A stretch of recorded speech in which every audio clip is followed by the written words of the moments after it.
Usually when there's shame, there's also a shadow.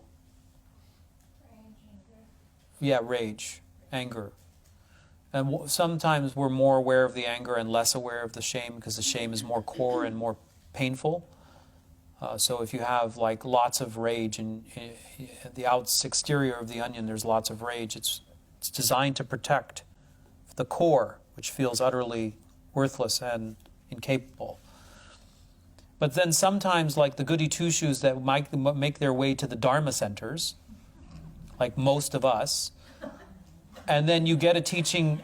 Then you get a teaching from the monks and the Sangha members that there's nothing more destructive in the universe than your anger. That one moment of anger can destroy, I think Shantideva said, one moment of anger can destroy countless lifetimes of merit.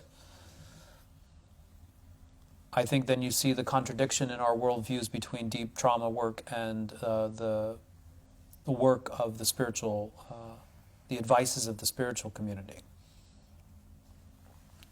And in fact, when we were in Nepal, some of us were asking Geshe Tenzin Zopa about this very thing, because I think we are growing as Westerners in more confidence that there's something about anger that actually, that we need to look deeper at. We can't just dismiss it and say that it's destructive. I think we're all aware of how destructive it is, but there seems to be something destructive about just suppressing it and repressing it and saying that it's bad.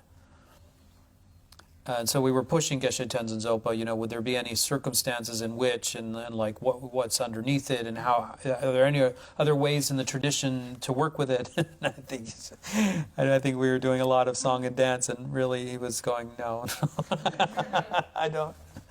No, you guys don't understand. Anger is not a good thing. But I still think that we should challenge. We should challenge everything. We should challenge everything, but we should stay in the pocket and justify why we're challenging it, and look at the nuances and see if there are any reasons why, and push a little back. I think that's perfectly fine and reasonable as long as we do it with some humility and some respect. I think it's actually appropriate. I don't think, and certainly all of you, I don't think that we want to just be spoon-fed dogmatists. I don't think that's useful. In any event, what we do know from psychology is indulging anger could be very damaging, but so can suppressing it.